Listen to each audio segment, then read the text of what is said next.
Hi everybody, my name is Megan and I'm coming to you from the Humane Education Department at the Edmonton Humane Society.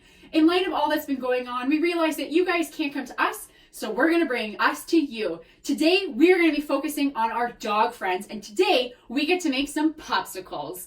Yeah, that's right, you heard me, a popsicle. It's a great dog enrichment, and it's a way to give your dog entertainment.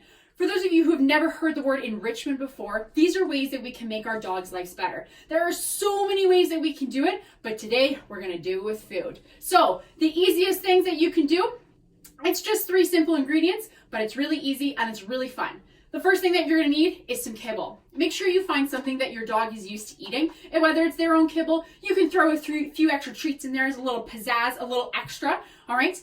Then you're going to be adding some beef broth or chicken broth. Up to you. Just make sure you find something that has minimal ingredients, so in that way it's not something that'll upset their tummy too much. We will cut it a little bit with some water, so don't worry, it's not like we're feeding them a ton. And the last thing you're going to need is a container, okay? Something small, something simple, like a yogurt container will work. This was actually once cat food, now going to be used for a popsicle. So, step 1, you're going to take your container and you're going to put just enough kibble on the bottom that it covers the bottom layer, okay? You don't want to give it too much because this is a treat, not a meal, all right? This is a fun thing that they get to do on a Saturday afternoon instead of a meal that they eat every single day. Next, you're going to take your beef broth or your chicken broth, whatever you have, okay? Now, we want to make sure we're not filling it up the whole way. If you've got a really tall container, maybe take your finger and measure out 1 finger's worth. Since my container is pretty short, what I'm going to do is I'm just going to put a really thin layer, just enough that it covers the kibble. It's not a ton, but it just adds that little extra flavor, a little extra kick that just makes it so much more exciting, okay? Now, to fill it up the rest of the way, it'll last longer, it'll be better, it'll be bigger, is adding the water. You're not taking away the flavor, you're just making sure you add a little bit more so that they have more to do with, all right?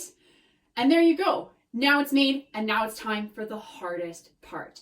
We have to wait for it to freeze. You're going to toss it in your freezer, maybe an hour, maybe 2, just depending on how long it is. So now we wait. Phew! It's been a few hours now, but we finally made it. We've got a frozen treat ready to go for our pets. Now, the thing we got to take into consideration is this plastic. We don't want to give your pet anything that they could choke on, they could swallow it. None of that is good. So all you're going to do is you're going to flip it over and you can pop it right out like that. Now you can reuse this container as many times as you want for popsicles in the future, and you've got a tasty treat ready to go. It's going to get messy really fast, especially because it's frozen and it's thawing quickly, so this is a great treat to either take outside in your backyard, you can enjoy the sunshine while your pup enjoys their treat, or keep it on the floor that you can wipe down easily.